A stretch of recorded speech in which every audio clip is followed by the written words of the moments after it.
Welcome, friends, to episode 9 of Uncommon Voices, Uncommon Visions. I'm your host, Dr. Valerie Nyberg, and I am so excited that I have Dr. Anthony Jones with me today. He is the incoming Director of Laboratory Schools at Illinois State University, which will start in July. Currently, he is the Ames Community School District Director of Equity. He's been with Ames for the last 12 years. That position the last 3 of the last 12 years. Before that, he was the assistant principal at the middle school. He's been the interim principal at Fellows Elementary and director of student services. And before that, he started his career as a wellness and health teacher at an alternative school in Tennessee. So join me in welcoming Dr. Anthony Jones to our episode today. Thank you, Dr. Jones, for being here today. You're welcome. Thank you for inviting me. Awesome. Not a problem. So I know I just did a little bit of introduction, but can you share with us a little bit of your background and how you came to become involved in education? Yeah.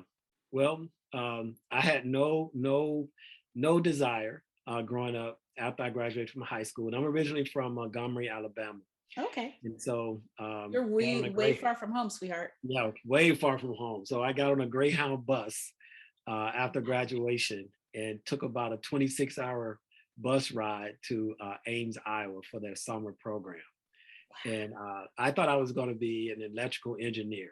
And so my high school physics teacher, who I adored, she would always talk about her husband, who was an engineer at Georgia Tech. So he had studied at Georgia Tech and became an engineer. And I gravitated toward math. And so she recommended, hey, maybe you should look at engineering too. And so, of course, when Iowa State came along, I thought I was going to be an electrical engineer. And my senior year, there was a lot of things happening in the educational system that I noticed. And again, I share this story a lot. Sometimes I'm hesitant to share it, but there was a lot of school shootings happening at that time. And I think in the newspaper, it was like Paducah, Kentucky, Jonesboro, Arkansas. And it was one more, it was another school district. It was like in the late 90s. Yeah, I was like, I remember that because that's when I was teaching. Yep. And so I said, well, as I was reading some of the articles, I noticed that, some of the people that were sharing, like teachers and some classmates, and I felt like a lot of the stories that I was hearing at the different locations was that, there needed to be an adult there that would be there for those students who made that decision to bring a gun into school and do what they did. It needed to be a caring adult to be there to listen to them, so they wouldn't get to that point. Right. And so I wanted to go into education. And so when I looked at my classes that I had taken up until that point, they were all, I started avoiding all of the engineering classes and switched to exercise and sports science. And all of my classes were in like exercise or physical education. And so I talked to my college advisor, and she said, well, maybe you should look into becoming a physical education teacher. And so I went into grad school and became a physical education teacher with the desire to be there for students who were struggling. So that's how I got into education. I would have never in a million years thought I would be in education, especially where I am today. Right. So how did you get into alternative, start off at an alternative school? Because again, that's not the typical path people take. And I would say that you have to kind of have a passion for it. Yep. So when I did my internship, so the program I went to, you do a full year internship. Well, the first year, I figured that I needed to go and kind of become a familiar face in the school system. And so I also wanted to coach. And so I went and talked to the high school football coach and asked, hey, do you have room for a volunteer? And eventually I ended up being on their coaching staff. I coached their freshman team at that high school and got to know the athletic director. And he said, well, as soon as you finish, just come and talk to me. And if it's a position available, I'll make sure that you have, first dib at coming in to interview for the position. So when I graduated, I went and talked to him. He said, I don't have anything available in PE, but I have an teaching assistant position available if you'll be willing to do that. And I'm like, well, no, I have a family and stuff like that. And right. So, and I said, he was like, well, if you do that, it'll get your foot in the door. Yeah. And so you'll be in our system. It'll be easy for you to transition into the first PE position that opens. I was like, okay, bet. Well, before the year started, before the school year began, it was like in like late July, he called me and said, hey, we just had a teacher retire, but he's at the alternative school. Would you be interested in doing that? And I'm like, well, yeah, it's a position. He said it's a full-time position. And so you'll just transition over there and we'll get you started. I was like, okay. So it was because of a teacher had a late retirement. That was the first position that was available. And I ended up being there for 4 years at the alternative school. And so the interesting part about this, Dr. Nyberg, is that it wasn't just the alternative school. It was the program was called Juvenile Education Academy. And so these were students who were actually kicked out of the alternative school. And so this was their last time to get things right in their lives. And if they didn't, they were going to go into state custody. Oh, wow. The retired teacher, he was a retired colonel from the Army, and he was retiring from being the ROTC teacher at the high school. Okay. So I came behind a very rigid, structured, this is, there's a fine line between interacting with students, and there's an order that they must follow. The students came in with blue and white and red polo shirts and khaki pants and shorts. The whole idea of the program, the reason that they wore red, white, and blue was to neutralize gang colors. Yeah. And so these were students who were, some were in different gangs, some were just, getting into fights at the high school. There were 2 teachers in this program, and each teacher had their own individual educational assistant. My educational assistant in the classroom with me was probably 6'4", 6'5", 248, former, college football player, right? Football player. And then the other teacher who actually was responsible for IEPs and literacy, her EA was the former state shot put champion in the state. And it was a woman EA. And so what they tried to do is have one for each gender. Right. And they would like cross over to make sure that, there was some neutrality in terms of representation in the classroom. And we had about 16 to 18 students that we shared in that program. So I was in that program for 4 years. I want to dig into that a little bit more because, so I'll be honest, I have always had my heart has always been for struggling students. Yep. But my experience as a student, particularly as I matriculated through junior high and high school, was with the top tier of students. So when I first thought about becoming a teacher, I thought I would teach gifted kids, magnet program. Yep. And I also know that like my appearance and my mannerisms don't necessarily tell the whole story. So I get interpreted not necessarily accurately a lot of times. I wanted at one point to go to Temple University for their urban education program. When I first got out of school, I really, really, really wanted to get into that program because again, my impetus is let's make the path wider. Let's give people more access. And the reason why I love like AP programs and those kinds of things, because it does give you a lot of the great skills that you would not have otherwise, but there's so little access to it that it drives me crazy. Anyway, my whole point is people have this fear and this notion of what it means to teach an alternative school and who those kids are. In that 4 years of experience, who were your kids? And did some of them make it? Did some of them not make it? What were the patterns that you saw in those differences? Yeah. Well, the first thing I noticed, in this program was that these students were very, very intelligent. Gifted, like some were like artists, some were very gifted in sports, some were very knowledgeable in historical information and just being able to take a concept and want to debate with you over nothing. Because I So, can. so first thing I noticed was that they weren't a fan of traditional education.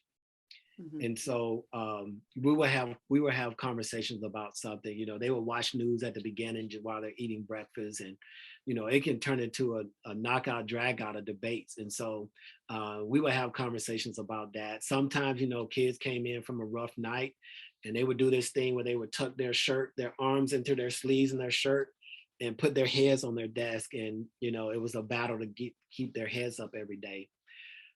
We had in this program, they had to go through different levels, and it was a behavior point system. Mhm. And they had to get to a certain level. Like they started out like on a yellow, and then they had to get all the way up to a high color like green. That meant that they were ready to go back into the alternative school, the traditional alternative school, and then Right. back to, so it was more like a transition. What we realized, what we saw, what I witnessed was that as soon as the students would get to that process of going back to the big campus, they would do something to mess them up, and either start a fight or come in with some cigarettes. And they knew the system that well. They knew how many points that they would lose to get them to stay in this program. And finally, I asked one of the students, "Hey, why do you keep doing this? Like, you got the opportunity to get out of here. You complain about being here." And they was like, "No, no, Coach Jones." And they knew me as a coach, and Right. it was like, "No, Coach Jones." He was like, "I just like being here. It's a small environment. I feel like people care about me here. I feel like the teachers don't care about me at this school." And so I realized the importance of having a small community, Mhm. um, caring people. Mhm. They had immediate resources. We had a educational psychologist right there on site, Dr. Beverly Owens. I Mhm. still remember her, African American woman, and so kind and soft spoken, and she just knew how to approach students, and she was just cool as all get up. And she would walk down the hallway with her hands in her pockets, and like she comes from that Harlem, like you see her, she comes from that Harlem's Renaissance. you know to me, like Black people out of like out of that New York, Philly, they Mhm. carry themselves in a certain way. And she had in a way to, students trusted her. We had a school resource officer on site who understood the assignment, knew how to build relationships with those students, and knew a lot of them in the community. And so they were there, and it was very patient in how they responded to them. And so they had a lot of access to caring adults. And so they did not want to leave that alternative school. Yeah. Some Yeah. of them didn't. I didn't stay long enough, to be honest. Some of them did go back and eventually graduate, but not many. Many of them were still there when I left from the alternative school. Hmm. So I think that that kind of gets at the heart of our topic for today is looking at kind of the the place we are with public schools. I specifically, since all of my experience has been, or my experience has been primarily at the high school, Mhm. am noticing that our high schools, our middle schools, our high schools, our junior highs and high schools, the way they're set up with the segmented, curriculum, the fact that teachers are now serving anywhere, I mean, 80, if you only have 80 students a day, you're in a good sweet Yep. spot. Yep. Most teachers are dealing with anywhere between 120 and 150 students Hmm. every single Hmm. day. Yep. um how would you describe this current moment in education, and what do you think can be done to make it so that um, both teachers and students are able to build those relationships that are so foundational to those feelings of safety and security and caring and being able to be your full self in that moment? Right. Well, I'll start with the adults first. Hmm. In the teachers. And I used to always say this phrase, when I was, assistant principal. I would always say, if mom is not happy, no one is happy, or if my wife is not happy, no one is Right. not happy. And I always related that to, my relationship with my wife, my relationship with my mother. And I looked at this relationship with teachers. So if I knew that I wanted, my home to be a safe place for my kids, then I had to, I knew my relationship with my wife had to model that. Right. And I believe that need to happen in the school system. The relationship between the teacher and the administrator, it has to be a relationship of partnership, of co-responsibility. Teachers have to see their administrators rolling up their sleeves right along with them, not someone over them pointing the finger, but someone that they see uh, working alongside them. Hmm. Uh, uh, Dismantling this idea of a culture of fear and perfection. Yeah. And I think in our current environment, I think teachers have always struggled with this, this threat. We talk about it. Claude Steele did this research called stereotype That's threat, right. Yep. and of course that's with people of color, specifically Black African American people. But I think there's a threat with educators, like teachers always feeling pressure, like they got to know everything, feeling like they got to know every topic, and if they mess up, then they're going to be ostracized for not getting students to get through a certain level. And so I feel like teachers naturally have this anxiety of perfection, and the light is always on them, and it takes a administrator to be able to come down and just allow just kind of ease that anxiety and let them Breathe. know that we are in here. You model best for your students when you show the ability that, hey, I can try this and be creative. Let's do this. Let's see how this works, and then I can come back and try it again the next day. And to have the freedom to be innovative and creative, because you're working with complex people. So when they get their students, it can't be a cookie cutter format. And so when we work with our educators, it can't be a cookie cutter format. We got to allow teachers to bring their full selves into their positions. And I feel like that needs to happen and be modeled between administration, district office need to do that with their principals, allow them to be flexible and bring their full selves into their leadership. And then if that happens, then it's going to be easier to transition that between the principal and the educator. If that happens, then that model will happen within the classroom. That teachers will create a space for their students where students can bring their full selves into the room and be creative, can be free to ask questions, free to make mistakes, free to get corrected in a loving way, because those things have been modeled for them. And so that's what I think has been disjointed in our educational system. Hmm. This culture of fear, this culture of perfection has created a lot of anxiety. Now, notice I didn't talk about anything in our society yet or what is happening at home.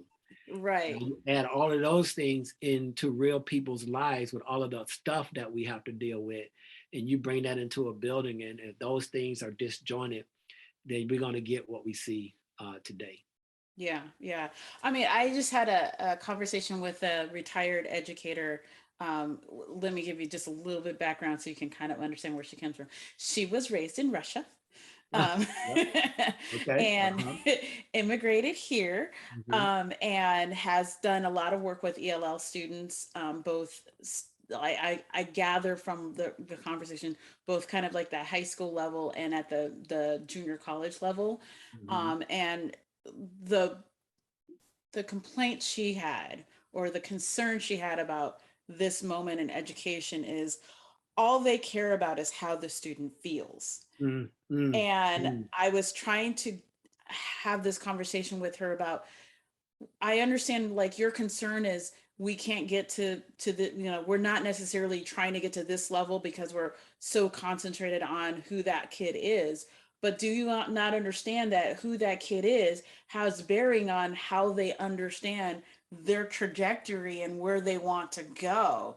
And if we Mhm. lock that out and just continue to not value that part of it, Yep. that means we're gonna lose so many more kids than we can ever hope to help. Yep. I mean, she specifically complained about not being able to correct kids, and I'm like, I think it depends on how you Yep. correct kids. Yep. If you go through their papers with a big red pen, Yep. that's one thing. But if you say, I see you struggling with this concept, this is what I see. I told her a story about where I I shifted my teaching practice, particularly I was an English teacher, to look at where the ideas were strongest and to Hmm. direct students, go with this idea, start over, go Yep. with this idea and see where that goes. Hmm. And Hmm. that tended to be the product of that kind of instruction Yep. was so much better than when I was the red pen teacher.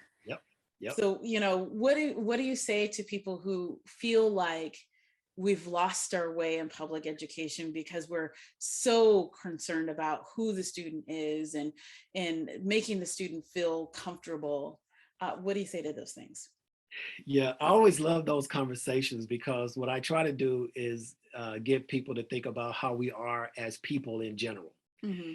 And I say, we would change a whole grocery store because of the way a customer or owner or store made us feel. We would bypass a loaf of bread and some meat because of how somebody made us feel. And so notice the product, my whole reason of going in the store because I want to get something in my body to make me feel full and satisfied what I eat. Right. But I would pick and choose a store based on how they make me feel and how we interact with each other. You ask people, oh, I go to Fairway because, blah, blah, blah, blah, blah. Oh, I go to Hy-Vee because blah, blah, blah, blah, blah. And it's all about going in to get products for your stomach, right? Right. Or for your body. But we choose things based upon how we feel, regardless of the product. And so I always tell people, remind people of that. So students are, it's sad that we have to remind them, students are people too, right? They're Right. not, they're not people in the future when they graduate, right? I like that. They're not people in the future. Right. They're people right now. Right. And I think it's a balance between the two because, like people now say this phrase, both and. And, Mhm. and so it's You know, because, I use that phrase all the time. yes, yes, because when they have small successes, it make them feel good, right? But if you're just pounding them and red marking them, I use that example, I've tried to show you, I gave you an effort of writing a paper, and I know it's horrible because I was already feeling intimidated in the first place. And I Right. get my paper back and I see this red mark all over it and, a sad face on it, making me feel bad. I Mhm. begin to feel like I'm dumb. I feel like you don't like me. I feel like, like all those things begin to happen. And I think it's a balance because students are going to continue to try when they know they feel supported. They feel like they can try something in a place of safety. And so it's a balance between both because like I love when we were having our conversation earlier and you were saying it's not just about it's not really just about feel goods, right? Like yeah, Right. that's a part of it, but they're here, students are here, we want them to be successful in life, we want them to come out of the high school with skill sets and confidence to go in whatever environment they feel they choose and be confident and be affirmed and have that grounding and support and knowing that if they look back they got some people behind them like yes, remember I told you you could do it, Right. I told you you could do it. They know that they have people that they built a relationship with and they know people are behind them and trusting them. So it can't be about this pound and ground every day without some type of understanding that students have to have a sense of belonging in the place that they learn. Um, I always laugh, I said, man, if I ever have an opportunity to go, like somebody invite me to golf, like, it's going to be interesting at first. But then if I'm not being successful like everybody else, guess what I'm going to say? I don't want to go golfing. I don't like Right. it because you're not being successful. So it's, Or it's people like a making fun both. of you or, making you Yeah, feel people bad. going to Like, make I fun can't of believe you. you missed that shot. Yep. Or you got a long line of people waiting for you to tee off and you can't hit the ball, you feel some kind of way. And I know when I participate in something that I'm not good at, I avoid it. And I don't want to be involved in it. Why? Because I'm not good at it. And then the way I feel about participating in this activity. Like, you can go bowling and you got a friend that hits strikes every time. And every time you release the ball, it goes in the gutter. No matter how much you try to imitate them, and it goes in the gutter, and you looking at the big old screen and you see their scores, and they got the big X come up, and then you see that and it's a gutter ball every time. Right. It makes you feel some kind of way. Even though you're there having fun with your friends, you feel some kind of way because you're not being successful. And it takes a really good understanding of how people work, how their emotions in their how their brain work in terms of learning and trying new things in a place of safety. Businesses and organizations do that all the time. All the time. They understand the way you feel. Like, you can get your favorite, you're gonna pull a cart out. You're gonna pull a cart out, and the wheel is not wiggly, and it's not making a loud noise because you just want to go in the store quietly and get your items and leave. And you got this cart that's just like wiggling and like scrubbing and making all this noise. It makes you feel some kind of way. And so I'm like, again, we have to realize how people work, and organizations do that all the time to make sure that you feel a certain way when you enter in here. When I go to bowling, or when I go to golf, if I go golfing, I'm quite sure in that unit, it's a certain way they've set up the atmosphere to make you feel welcome. Let's say, I'm nervous about golfing. Like I said, some of the things I've heard about people that go golfing, there's people that come out and ask you, would you like a drink? Like they have food, they got a cart if you can ride, you want to ride on instead of walk or whatever. They set the atmosphere regardless of, let's say you're a struggling golfer and you're learning, they're going to do other things to kind of pad the environment to make you want to come back and try again. And I feel like for those people who feel that way, they got to have an understanding of how businesses and organizations work to make people feel welcome to come back and try it again. And we don't do enough of that in our school system. Well, do you think that's because our education programs don't really focus? I mean, I don't know about you, and I know that it's been a long time since I went through education program, but I was a instructor at the University of Iowa, so I feel like I do have some relevance in the last 15 years. Yep. But Yep. there's not enough focus on the psychology aspect. Right.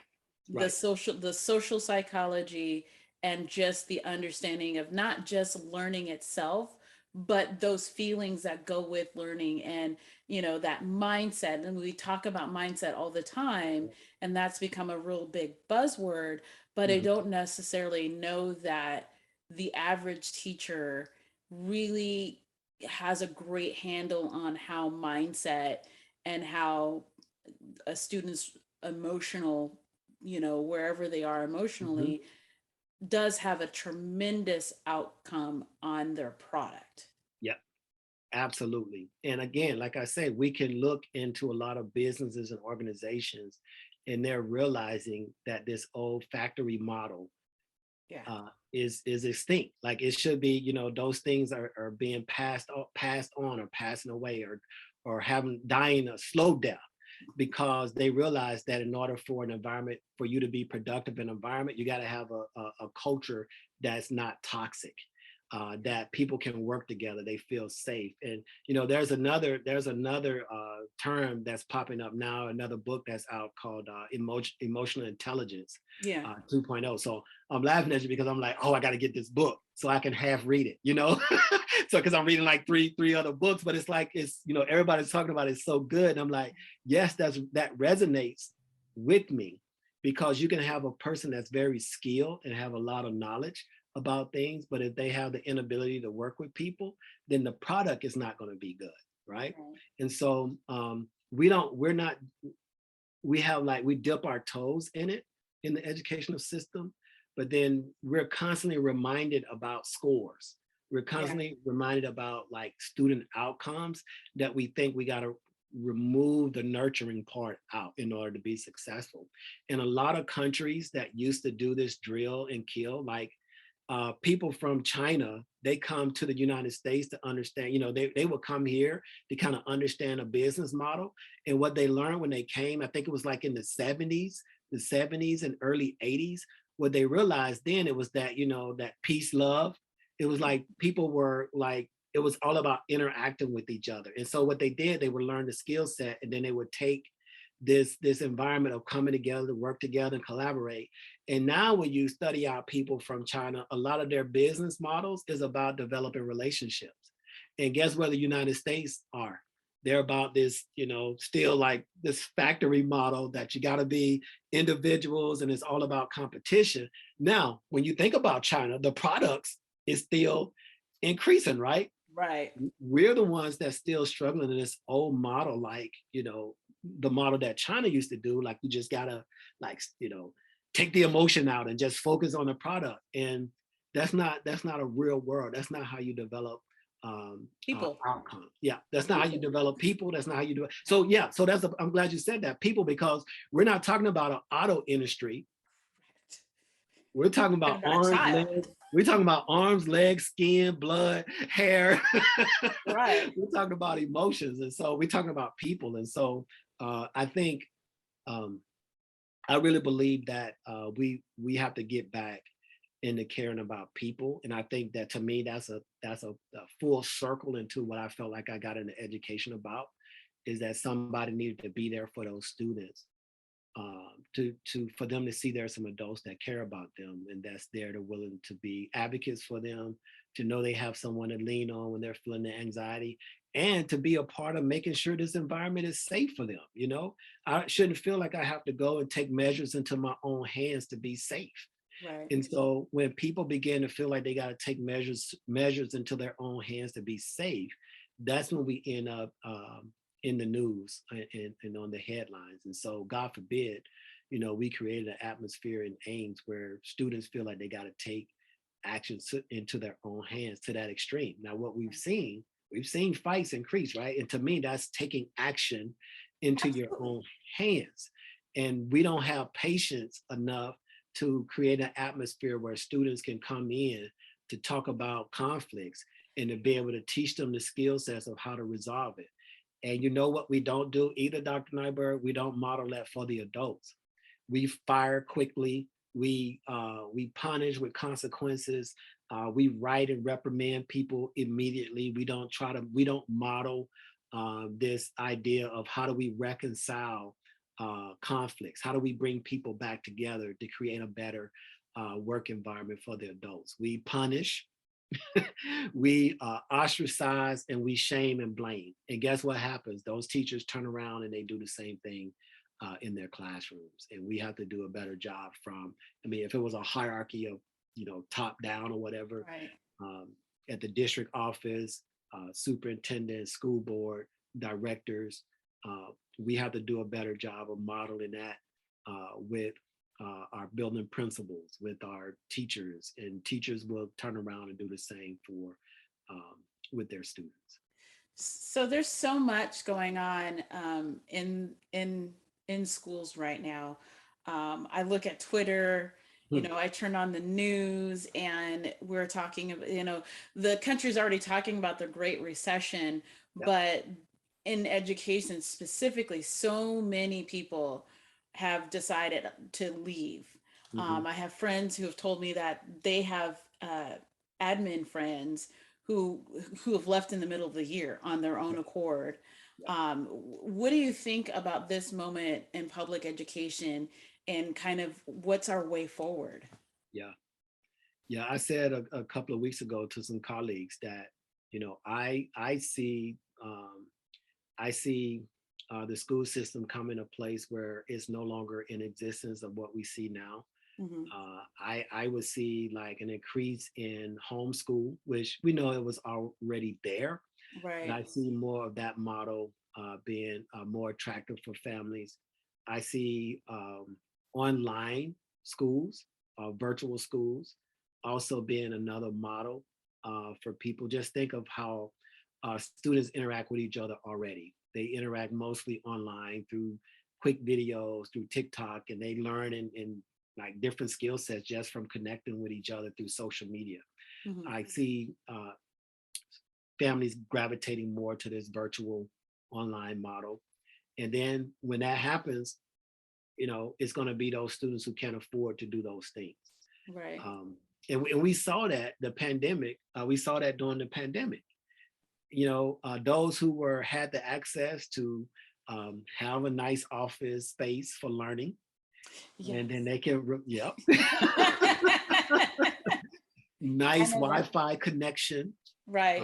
access to other information and resources, know how to navigate, the platform, and to be able to be successful in that. Knowing how to, one of the things I think my kids, and I've observed them, I don't know if I would have been successful in like this online model, Mhm.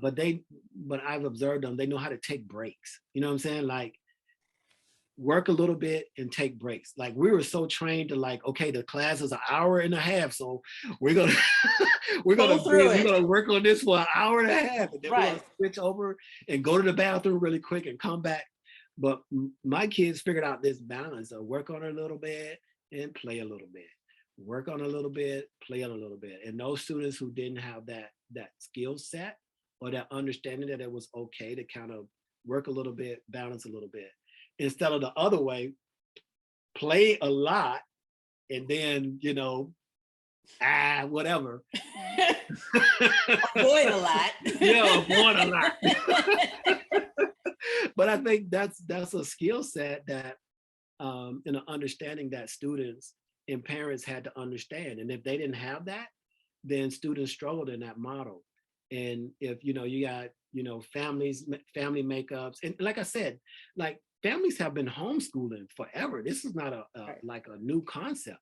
Like people were traveling and participating in like gymnastics and swimming, and these kids who have done these year-round sports or whatever, they've always been used to this non-traditional education model, right? Mhm. And so what happened during the pandemic is that it was just a struck to the like cold ice water to the system. Like people didn't have the right mentality to adjust so quickly to what was happening. And Mhm. I mean, it was a shutdown all over. And so what I saw is that those who knew how to adjust and be flexible and adapt to that situation, they came out on the other end much better. But those who didn't know how to navigate in this system, they struggle. And so I see those individuals that figured out how to be adaptable in that system. I think there's going to be a drawing to pull those folks. And then guess who's going to be left behind again? And you look at it historically, Right. people of color, Poor people. poor, students with IEPs, Yep. and then our English learners. Yep. Immigrant kids. Yeah. And so, and then, and when I look over historically, like I say, mental health, it's not new. Like these things are not new. One of the things that we didn't realize is that,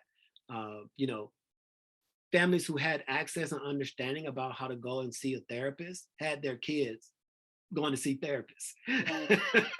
But one of the things we did, the school system provides, Dr. Nyberg, the school system provides like this all-in-one, like, you can go to like these stores. I don't know why I keep going back to grocery stores. Like, Apparently you might be hungry. Like Walmart and Target, like, you used to go and you buy clothes and stuff. Now that you can go there and it's like one shop thing. You can get groceries, you can go get an undershirt or whatever and come out and get, go get your personal stuff and come back out. One stop. And the school system has always been dependent to be that one stop for everybody, but they never had the resources to do all of those things. Yeah. And so, and I still see the same thing. And those families who have the access and understanding and the whereabouts to know where to go to get this information, this resource, they're going to take advantage of that. And then the people who are going to be on school buses, getting out every day to go into a school where everyone is exhausted, is going to go back to being the same as it used to be. And that, to me, my heart is saddened by what I'm seeing, this mass exodus of people who really got into education to kind of be that a part of the great equalizer, Right. and to see them leave because of exhaustion. And I'll say this one last piece is that what teachers realize and administrators during the pandemic is that they are expendable, to understand that society cannot function well if someone is not there to watch their kids. And so this mad rush to get kids back into school so the economy can flow and the economy flowing does not trickle down to teachers getting the true acknowledgement and value in terms of getting paid, but then put my life on the line to get sick and die, and no one cares. And so I think teachers begin to see that and realize, and administrators, like, and then I'm not even talking about the political pressure. I'm talking Right. about physical health, to feel as though your life is expendable, to feel as though that regardless of whatever your political background is I'm going to force kids back into a condition that may not be physically safe for everyone. And that is not a political stance, because we do have evidence of those things happening in schools, and not all school districts, but those who had high percentages of COVID cases. We saw more of the shutdown because of teachers getting sick. And so um, that, to me, like, that was an example of how teachers were able to see, like, they don't care about us. They just want us to take care of their kids from 7 to 4:30. And I'm saying 7 to 4:30 because of Right. transition. Right. But they realize, and again, but imagine getting all of the tweets. Oh, we just love our teachers. And oh, I tried to work with my first grader and I couldn't get him to sit down for 1 second. And I'm yelling back at the screen, like, imagine having 28 of them in your Right. class, or 32 of them in your class. And teachers realize that, and not having any support uh, from the state legislators, and this attack on the education system, like all these things happening at one time.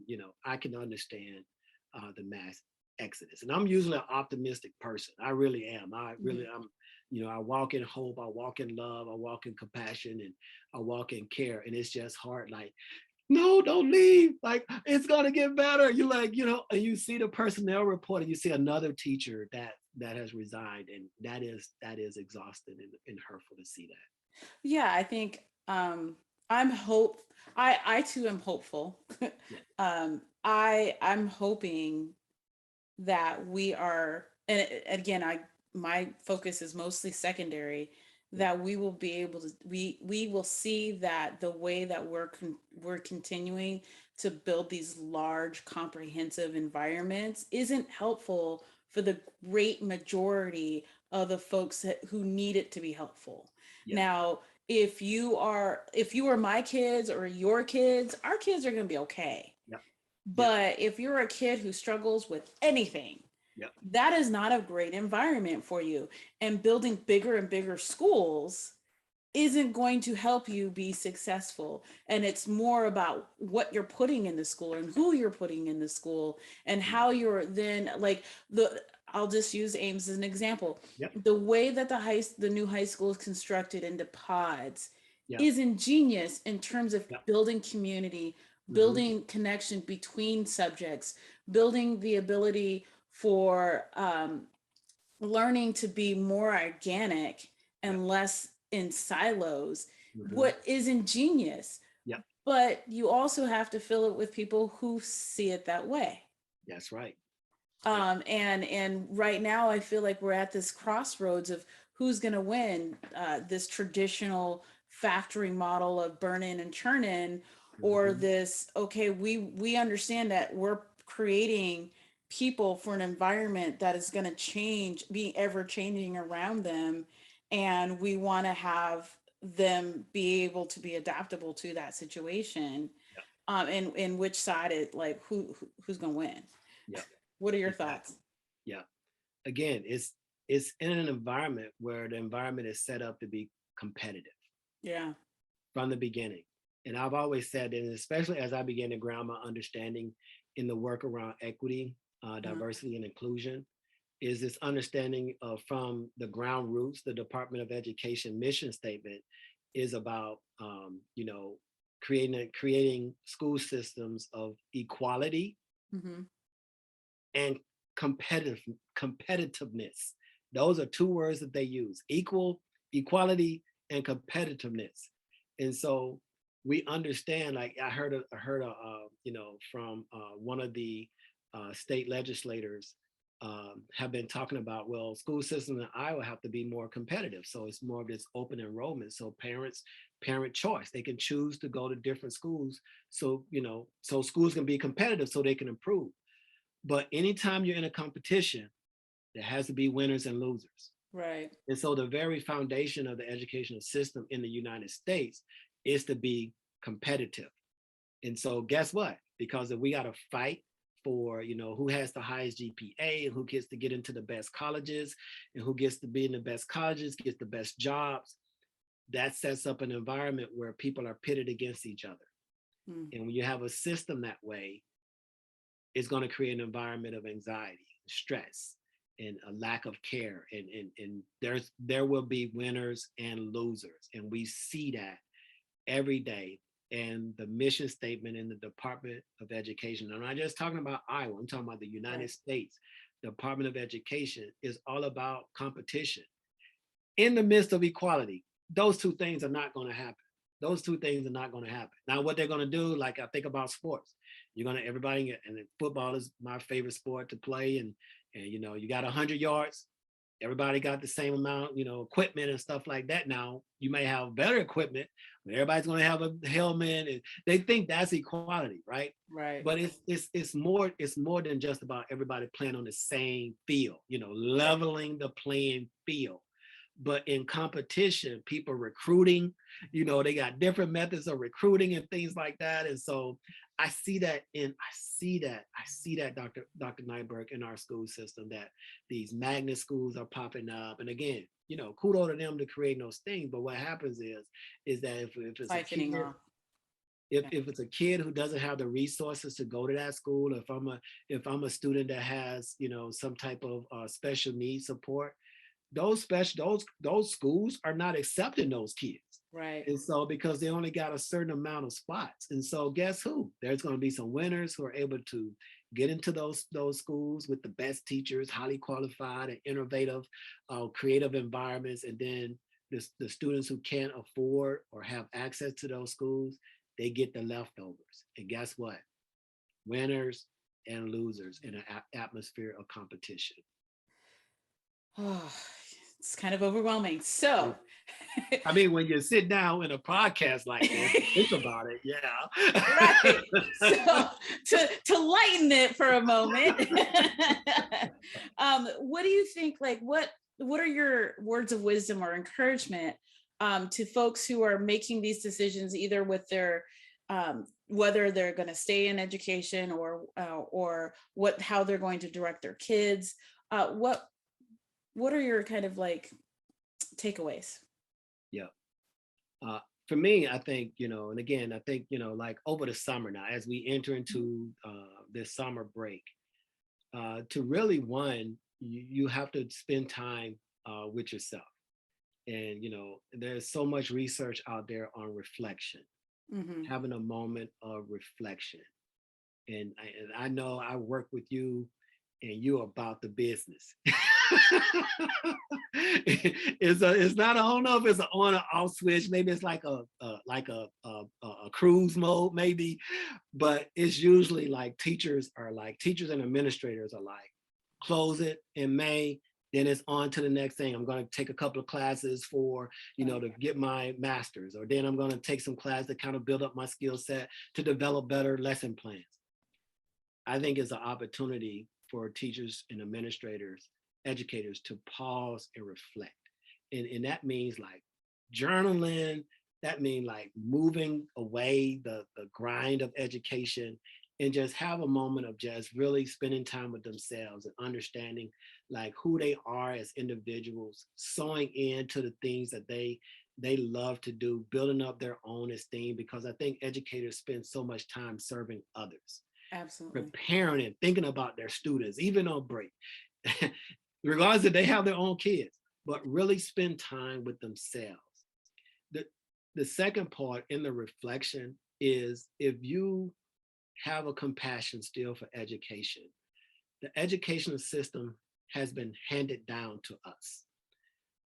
And it's been like with the, I can't even think of it right now. It has it's already laminated. You Mm-hmm. know, you've ever worked with those teachers, when you're doing your student teacher and the model teacher that you're working with Mm-hmm. has those lesson plans that they've been teaching over for years, and they're showing you this is how you teach this lesson. It's been too long that laminated school systems have been handed down to us. And what that does, it limits us from dreaming because we feel like it has to be done this way because it was done to us. This is what I experienced in school. And so this is the way I'm going to pass it down to my students. And you have to have in your reflection time, get a grounded understanding of the educational system from the beginning. What was the intent behind the education system? What is the purpose of educational system? Like really have an understanding of that. Mm-hmm. Look at go back and revisit some of those Psych 101 classes and understand some of those theorists, right? Spend some time and understand theories and revisit some of those things that you had to rush through when you were an undergrad student, trying to get your teaching license. Go Right. back and reflect on some of those old lessons, and then be innovative. Like prepare to come back and be fresh and innovative. That if you're deciding to come back. But what I mean by innovative, try new things. Be free and being yourself. Because I think the best mental model is to be yourself, to bring your full self in everything that you do, um, and to be okay with that. I think that is the healthy way to do it. And to me, if anything, I can pass on to people is to one, reflect, spend some time reflecting, sowing seed into yourself, loving yourself. If you are a baker and you love to bake cookies or whatever, do that and love it. Move the education aspect out of the way and spend a lot of time with yourself. Once you've done that, then two, go back to some ground level of your basic understanding about the purpose of education. And then three, I think, you come in being your full self and be free to be innovative. And I think those three things I can pass on to our educators out there. Well, I really appreciate that. I'm going to add one little other thing is also, you talked about knowing yourself, also knowing what your trigger points are. I think Mm-hmm. we spend Mm-hmm. so much time thinking about students Yep. that we forget that when we have experiences, they take us back Yep. to that grounding experience that made us feel that way in the first Mm-hmm. place. Mm-hmm. And so whatever that student is doing isn't really about the student, or is it really about the feeling that student's actions brought out in you, and Yep. then your reaction is not necessarily again to that student but to that feeling that you might not have gotten full resolution for, Mm-hmm. where that comes from, and Mm-hmm. understanding that dynamics. And again, going back to those psychology classes, and that understanding that if we're going to be our full selves, we have to understand what our own limits are and what our own boundaries are, and be able to Mm-hmm. communicate that. Yep. There's no shame in saying, None. I always like to tell people I'm horrible with names. And Mm-hmm. I'm not horrible with names because I don't care. Right. I actually just learned, I was writing a story. I just learned that dysnomia, which is a branch of dyslexia, is, is a hallmark of the inability to recall. Huh. Right. And I know that my oldest son is dysnomic, and the way it was explained to me was low phonemic awareness. Again, Yep. recalling the sound of. So, duh, no wonder I struggle with names, because it's a recall thing. If I can't put it in a box and label the box and keep it on a shelf, like, of course I'm going to have trouble with it. And that makes Absolutely. perfect sense to me. No wonder I can't figure out 1,200 names, Mm-hmm. because A, you're not going to look the same from one day to the next. B, I Especially don't working have with a high school students. right, Woo. please. B, I don't have a seating chart for you because we're just meeting in the hallway, Yep. so like there's all these things that I didn't even understand about why Mm-hmm. I struggle with names, Yeah. Yeah. that I now understand because I just dug a little bit deeper Mm-hmm. into that. And but like knowing that I'm honest about what that is. I Yeah. just never even took the time to understand fully what that meant, Yeah. so Yeah. that I can help that other person know, hey, Dr. Jones, it's not that I don't like you, Dr. Jones. Mm-hmm. I just Mm-hmm. like your name. and the association. I've not had enough interactions to make a permanent association between your Mhm. face and your name, Yep. and all of those things. Absolutely. I So, love that. And again, that's one of the things and again, I know that's one of the areas you're studying. yep. But social emotional learning, this curriculum, and it's been interesting. I've gone through this training, Mhm. and like these are things that we've never been taught, you know, to know how to label your feelings, you know. And then, like I've never like knew how to label my feelings, and usually it's the main ones. I'm angry, like I'm angry right now, Right. but there's so many more emotions to us, and to have that understanding, you have to spend time with yourself, and with that includes knowing your triggers, what causes you to have those emotions. And Right. that is something, that is a powerful thing, to know yourself in that way. Yeah.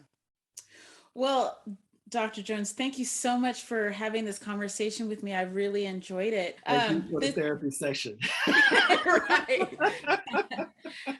This has been Dr. Valerie Nyberg with Uncommon Voices, Uncommon Visions. This is episode 9. Thank you so much, listeners, for joining us. Feel free to like, share, and comment. And I appreciate your time and for listening. Thank you so much.